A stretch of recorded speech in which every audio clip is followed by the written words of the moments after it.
Thank you very much for being here. We have largely an energy group today. We're looking to be very energy dominant, and we will be in a very short order. These are great professionals, but before we do that, we'll be signing an executive order having to do with COVID and schools. Lindsay? Yep.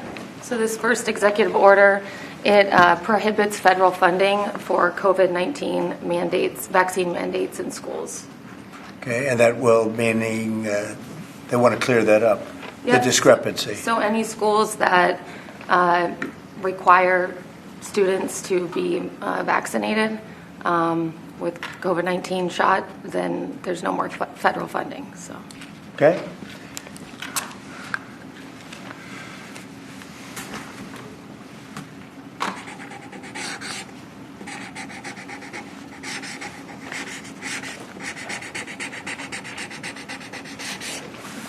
Okay, that solves that problem. Sir, will the Department of Education have to handle that? Yes, it'll go through the Department of Education. Okay? Thanks. Can I make one comment, Mr. President? Yes, please. As a father of 9, thank you. We should have parental freedom to decide what vaccines our kids take, as opposed to school systems and governors forcing upon the people that love these kids the most, which is the parents. So thank you for citing that. Great, thank you very much. People wanted that very badly. Okay. Okay, and here is an executive order establishing the National Energy Dominance Council. So that will be chaired by the Secretary of the Interior, Mr. Burgum, and the Vice Chair, Chris Wright. And so this will reduce costs with respect to energy, establish American independence with energy, and also unleash energy dominance. Good, thank you. And this is a big deal. We have more energy than any other country, and now we're unleashing it, to put it nicely.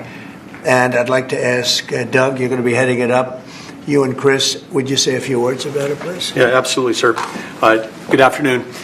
President Trump wisely understood that under the Biden administration, there was a war against American energy, and today that war officially has ended. President Trump on day one declared a national energy emergency. And this is a real emergency because under the Biden administration restricted the production of oil and gas. Production's still coming, but when you stop holding leases, when you take 625 million acres of land out of ocean land, out of production possibilities through an executive order, you're really restricting the balance sheet of America. But today, as President Trump said, this is unleashed. The National Energy Dominance Council will be made up, all the folks that are standing beside me here, other cabinet leaders, and many more, represent President Trump's wise decision that we need a whole-of-government approach to unwind. The Biden administration had a whole-of-government approach that had the war against U.S. energy. Now we need to turn that around 180 degrees and unleash that potential. We've got to unleash it from the Gulf of America all the way up to Alaska. We have amazing resources in this country, and we haven't been getting a return on them. Many of these are under public lands. The interior has 500 million acres of surface, 700 million acres of subsurface minerals, critical minerals, and offshore close to 2 billion acres. And that balance sheet is the biggest balance sheet in the world, and it's been completely underutilized. Everybody knows we have $36 trillion in debt as a country, but no one knows how many hundreds of trillions of dollars of assets we have. And President Trump is asking us to go get a return on that investment for the American people. And with that, we're going to have prosperity at home with lower prices, and we're also going to have peace abroad. Because the wars that we've been engaged in, or our allies have been fighting over the past few years, have been funded by the oil sales of our adversaries.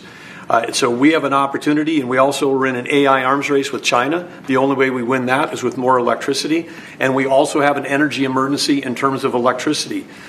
Too much intermittent, unreliable, not enough base load. We've been shutting down the base load that we have. President Trump is going to reverse that, and it's going to allow us to win the AI arms race, which is the most important thing that we have to do relative to our future. So with that, I want to say again, thank you to President Trump, and I want to thank my fellow members of the Energy Council here. I'm going to kick it over to the Vice Chair, Chris Wright, who's the Secretary of the Department of Energy. Thank you, Secretary Burgum. Today is truly a great day for our country today. And Secretary Burgum laid out so many of the problems the last 4 years. If you put barriers in front of energy, you make it more expensive, you make it less reliable, you make it harder to do business here, and harder for our consumers to pay their bills. With this fantastic action from our president, we now have authority across the government to lean in to fix these problems. And I'll start out with one specific right away. This morning, I signed our first LNG export license, unpausing the pause in action. The Commonwealth LNG project that'll be on the Gulf Coast in Louisiana is now officially ready to go.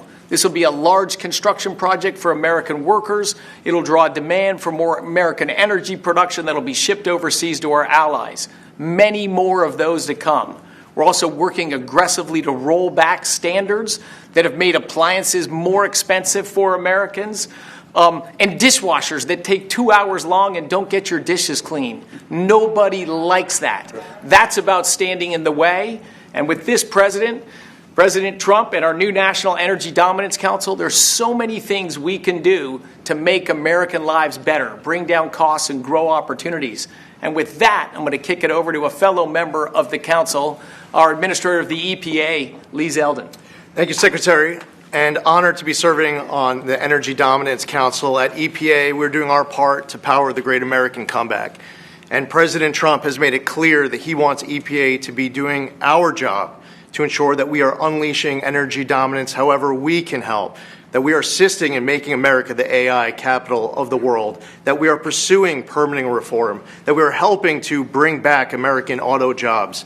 This is the mandate of the American public. The Trump mandate, it was clear, and the guidance from President Trump to me when he asked me, thankfully, for the opportunity for us to be able to serve together in partnership to unleash energy dominance. This is a moment that we must meet. To that end, it is important to note that the prior Biden-Harris EPA issued a waiver to California for tailpipe emissions. This was a rule that should have been submitted to Congress. We will submit it to Congress. Congress will have the opportunity through the Congressional Review Act to make that waiver go away. We will do everything in our part to help the American people to make life in America more affordable. The golden age of American success is upon us. If you're excited about the last 3 weeks, that was just a taste of the main event, the entree to come, the next 4 years being the greatest term in the history of the American presidency. With that, I'd like to introduce Sean Duffy. Thank you. So, first of all, thank you for the work on dishwashers. We use more water to wash our dishes before we put them in the dishwasher. That's right. We're not saving water, we're using more water, so thank you for that. But I'm also joining the EPA. We've introduced our rules to start to look at the CAFE standards. So we're looking at how much it costs for end users when they put gas in their car. And the Biden era standards are costing billions of dollars in taxes and carbon credits, which drive up the cost of vehicles. And so we're going to remedy that, rectify it, and make sure we're bringing down the cost of a car, number one. Number two, if I could just mention, Mr. President, per your direction, we are going to move forward with a permitting process for the Texas Gulf Link deep water port, making sure we can move energy in and out of the country. So that was held up for 5 years. And it was stonewalled, bureaucrats got in the way. We're now going to move forward with that, making sure we have great oil infrastructure in the country. Great, thanks. Great And job. Howard Lutnick? Yes. So, the nanny state, you're feeling the end of the nanny state. From straws made of paper to regulation endlessly harming Americans and holding us back. It slows down our production and manufacturing, which we were talking about with the Prime Minister of India yesterday. You're hearing that about energy dominance. It's going to go away. We're going to care about Americans. The Trump administration and this president cares about Americans, and you're going to feel it change. You're going to feel the price of energy coming down. You're going to feel prices coming down. You're going to feel an explosion. The golden age of manufacturing of America has always been there. It's just been stifled by regulation, and that time is over. Thank you very much, Howard. please. Mr. President, I just want to say that you've built such an incredible team, and Secretary and Chairman Burgum, that he's been working on this his whole life. And so what I expect you to see, sir, is action as early as next week that is going to shock people about how good it is for Americans. And so thank you for your leadership, sir. Thank you very much, Kevin. And we are also working on a project that has been under wraps for 20 years. Everybody wanted it. It's been held up by New York. It's a pipeline that will bring down the energy prices in New York and in all of New England by 50, 60, 70%. It should have been done years ago. We'll be speaking to New York, and the New York is actually the biggest beneficiary because their energy costs are very high. This will reduce them very substantially. But all of the governors want this to happen, and I think it's going to happen. It's now going to happen. It's something that's would rather not have to go eminent domain. We'll do that if we have to in New York, but hopefully we won't have to do that. This, again, will bring down energy prices in New England by numbers that nobody can even believe, probably 50, 60%, maybe even more than that. A lot of them don't even pay energy because they have no energy. They use logs. They go out and they cut down a tree. It's really a terrible situation. So we're going to get this done, and we can have it done once we start construction. We're looking at anywhere from 9 to 12 months, if you can believe it. It's going to go very rapidly. The other thing I'd like Doug to mention, the 635 million acres that Biden so viciously took out of our net worth. If you look at it from the standpoint of a company, you talk about net worth. They've destroyed our net worth. We're putting it back. It will be back as of this afternoon. And Doug, could you mention that? All of the millions and millions of acres that he just handed back to nobody. The executive order by President Biden that wiped out these trillions from our balance sheet. President Trump signed an executive order instructing me as the Secretary of Interior to unban that ban, and that's been accomplished. And so those are back on the U.S. balance sheet.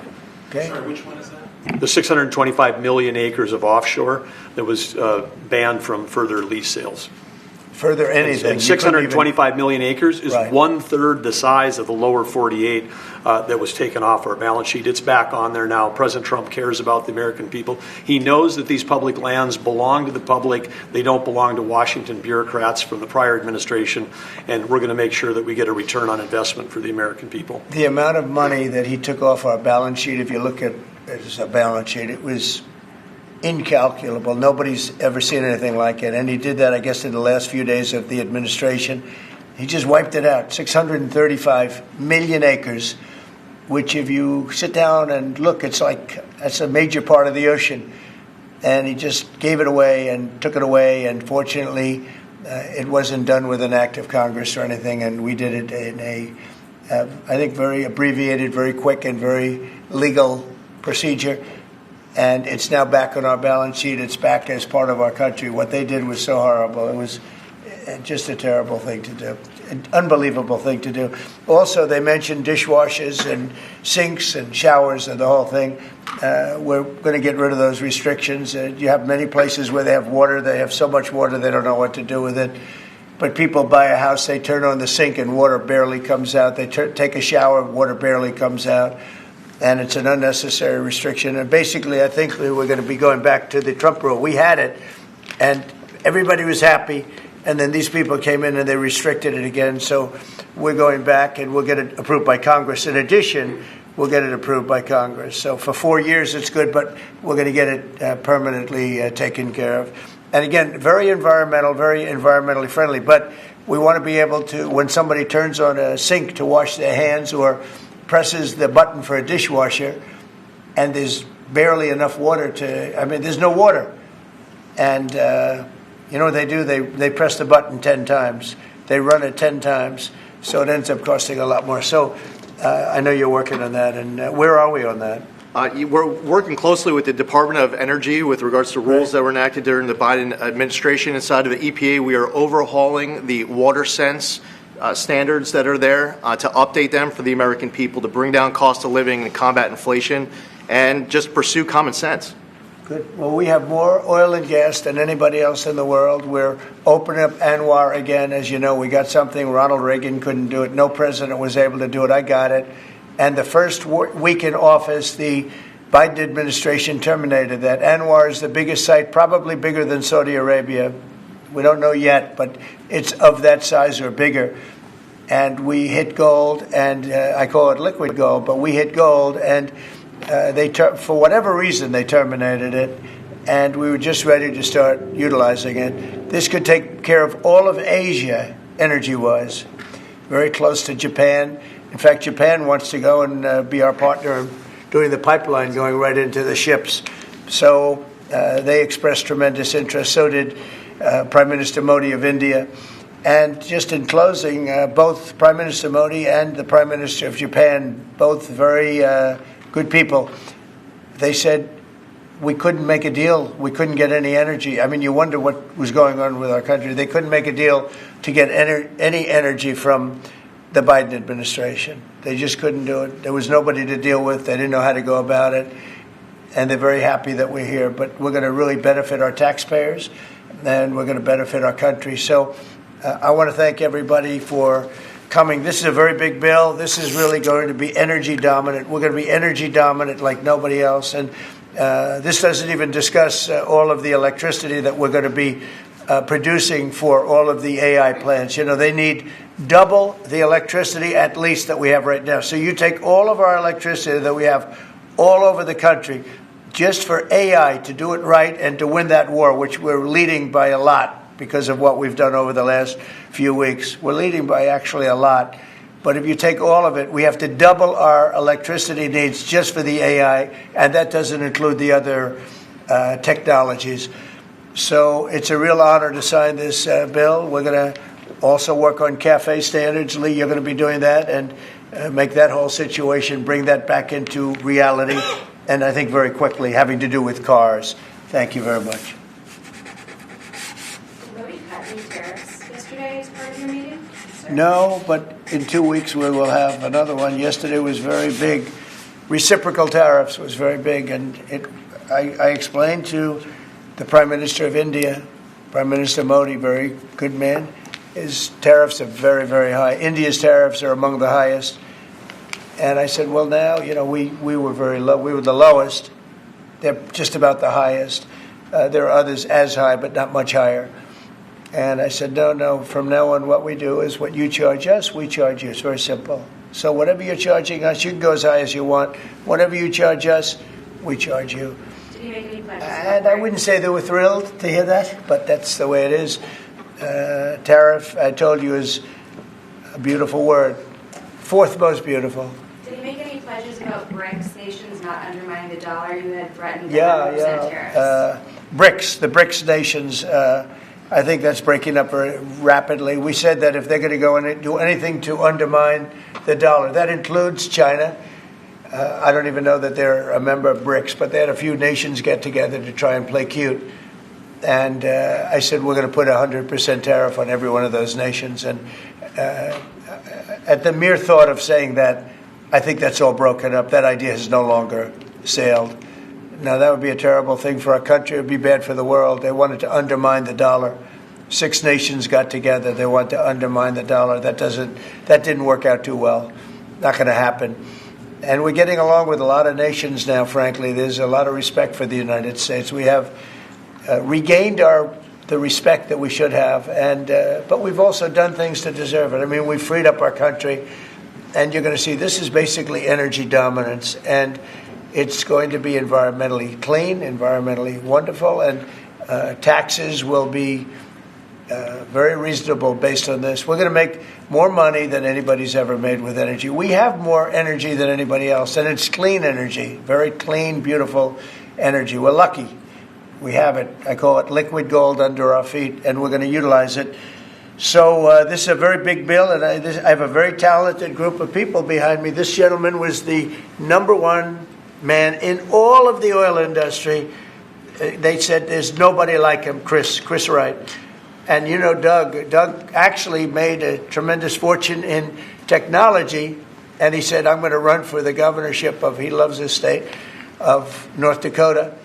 And he did, and he made it so energy powerful that I think you're more proficient in energy than technology, but what do I know? And this guy, everybody knows him, Sean. He's been he's done a fast study on transportation, and he knows he's learned a lot over the last few months. He's learned a lot. He's really been great. And Howard has built one of the great companies, Cantor Fitzgerald. It was wiped out, completely wiped out, other than a few people left in Europe. And he rebuilt the company into a bigger, better company. Cantor Fitzgerald is one of the most, absolutely one of the top companies on Wall Street, stocks, bonds, trading. And he took that, he literally watched the plane go into the building, go into the World Trade Center. Amazing story. That alone is an amazing story. He was delayed because his wife insisted that he finally, after years, take his child to school. So he took his child to school that one day, because normally he would have been in the building at 6 o'clock in the morning. That's that business, right? So you owe your wife a lot and your child a lot, right?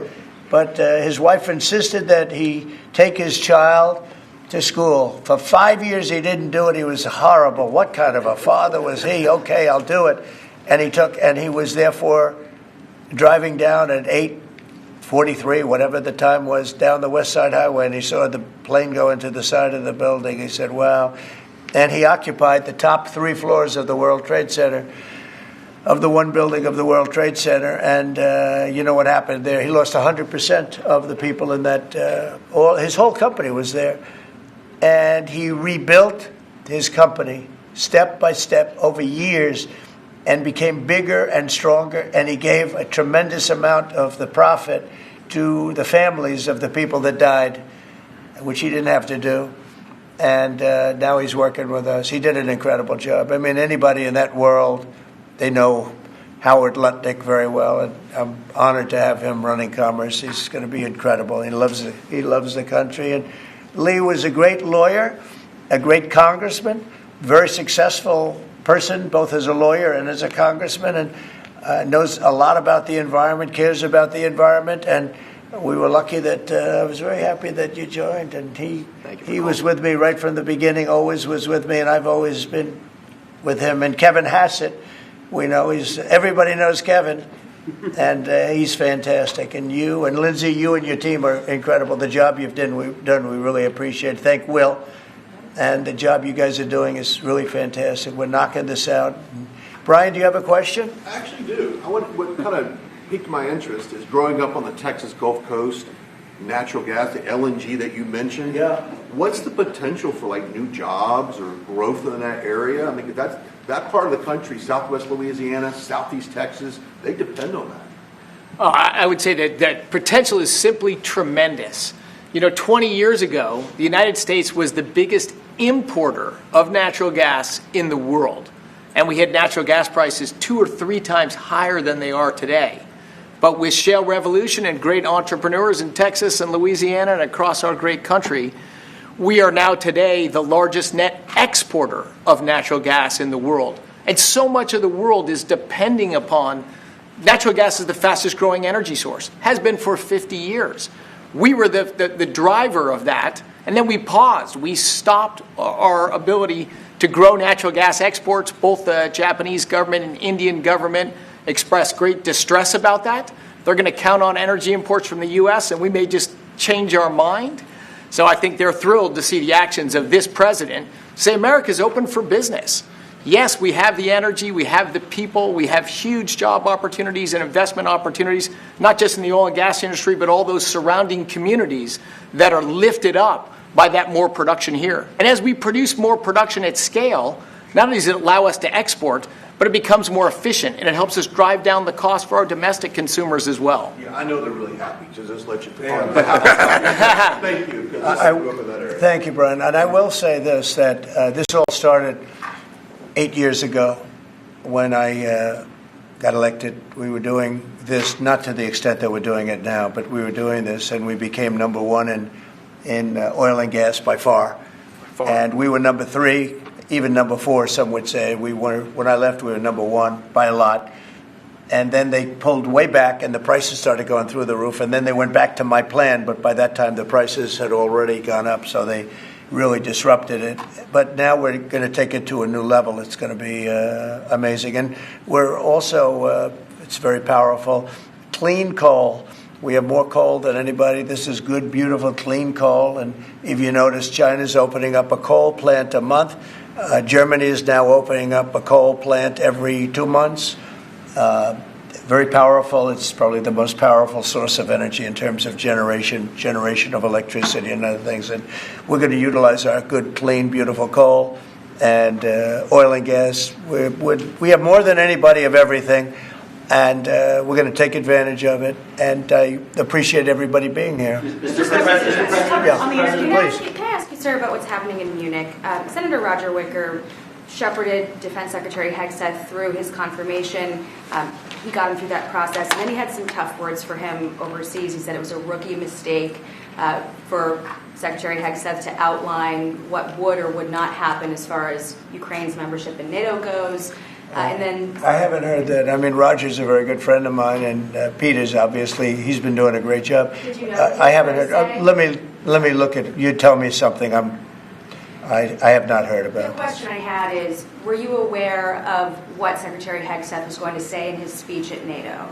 Generally speaking, yeah. Generally speaking, I was. So I'll speak to Roger. I'll speak to Pete. I'll find out. Mr. President, the Energy Dominance Council, that's for all forms of energy? Does that include All wind and solar? forms of energy, yep. And the pipeline you mentioned, sir, is that Constitution Pipeline in New York? Yes. Can you? Is that the project? I believe that's so, right? finished? Yes. Yeah, that's what it is. And, they've been trying to get it for 20 years.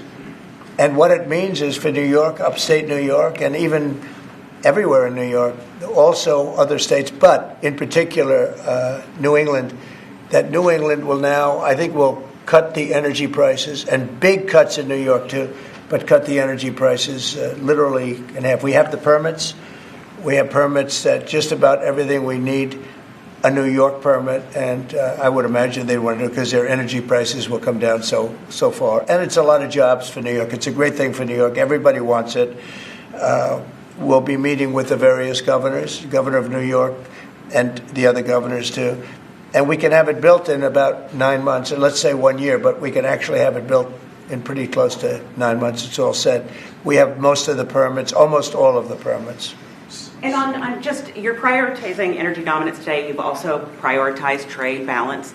The oil industry is a little worried about the steel tariffs. I mean, they put 20,000 feet steel in the ground at a well. How will you balance that? Is there a possibility? You're talking about steel and aluminum. Indeed, steel tariffs. So the steel, I saved the steel industry in my first term by putting on tariffs because China was dumping massive amounts of steel. Others also, but mostly China. And I put very substantial. We took in $600 billion worth of tariffs from China. No other president's taken up, literally haven't gotten 10 cents from China, not 10 cents. And hundreds of billions of dollars came in from China. And they understood it. They understood what I did. But the dumping stopped. And had I not done that, you wouldn't have one steel mill, I think I can say, not one steel mill operating in this country.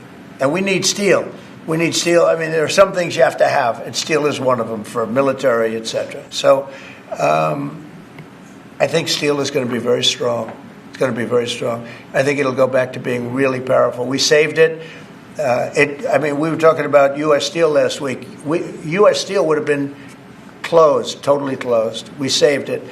And now it's going to become, I think, very, very profitable. The tariffs are going to save a lot of industries. Mr. President, U.S. Steel, can I just follow up on U.S. Steel just go very ahead, quickly, finish sir? If the Japanese company that's interested in U.S. Steel wants to take a minority stake as opposed to full ownership, is A that minority fine? stake I wouldn't mind greatly, but what they're doing right now is they're going to be investors, and they're going to be investing in, I think, debt and various other things. But we didn't want to let U.S. Steel go to a foreign company. U.S. Steel was the greatest company in the world for a period of 15 years. It was, it was the big deal 80 years ago or so. And psychologically, we can't even think about letting that happen. But what is going to happen, and we've already seen it, you see it in the stock price, with the tariffs, U.S. Steel is going to be a real powerhouse again. Mr. President, if I could just follow up on Jackie's question about Munich. Vice President Vance's speech to the conference has ruffled quite a few feathers in Europe. What did he say to ruffle them? I don't know. He was talking about the freedom of speech and migration in Europe. Do you believe that European leaders have a fundamentally different view of the world than this administration's? Well, I heard his speech, and I tell you, you're talking about JD's speech, right? Yes, sir. I heard his speech, and he talked about freedom of speech, and I think it's true in Europe. It's losing. They're losing their wonderful right of freedom of speech. I see it. I mean, I thought he made a very good speech, actually, a very brilliant speech. Yeah. Europe has to be careful. And he talked about immigration. And Europe has a big immigration problem. Just take a look at what's happened with crime. Take a look at what's happening in various parts of Europe. I thought his speech was very well received, actually. I've heard very good remarks. And in regards to Ukraine as well, yesterday you mentioned that you thought Ukraine's NATO aspirations were one of the main reasons that the war broke out. Who do you blame for the war, Ukraine or Russia? Well, I think that there were a lot of people to blame. All I can say is very simply, if I were president, that war would never have happened. And you know what else wouldn't have happened? The Middle East wouldn't be all blown up, and October 7th wouldn't have happened either. Those two areas, you wouldn't have inflation, you wouldn't have October 7th, you wouldn't have Russia and Ukraine fighting. None of those things would have happened if I were president. Mr. President? Earlier this week. Yeah, please. You mentioned auto tariffs the other day. Yeah. When do you plan to unroll them? Howard, I'd say over the next sometime, or maybe around April 2nd. I would have done them on April 1st. Believe it or not. I'm a little superstitious. No, literally, we had it planned for April 1st. I said, let's make it April 2nd. You know how much money that costs? That costs a lot of money just that one day. But we're going to do it on April 2nd, I think. Is that right? That's right. Okay. Thank you. The lead prosecutor in Eric Adams' case resigned today, saying anyone who didn't press forward would be a coward. What's your reaction to that and to the overall implication that politics were at play here? Well, I don't know about it. I mean, obviously, I'm not involved in that. But I would say this, that if they had a problem, and these are mostly people from the previous administration, you understand, so they weren't going to be there anyway. They were going to all be gone or dismissed. If not, they know on Tuesday they're all being dismissed. You know, the whole country is being, because what you do is you come in and you put new people in. So when you say resign, they're going to be gone anyway. But I know nothing about the individual case. I know that they didn't feel it was much of a case. They also felt that it was unfair with the election. Look, I would know that better than anybody because I was weaponized more than any human being in the history probably of the world. And I won the election in a landslide, winning all 7 swing states, winning the popular vote and everything else, because the people got it. It was weaponized, and I was weaponized literally weeks before the election. But I think there's also something to be said. I read that. There's something to be said for what they were doing. It looked to me to be very political.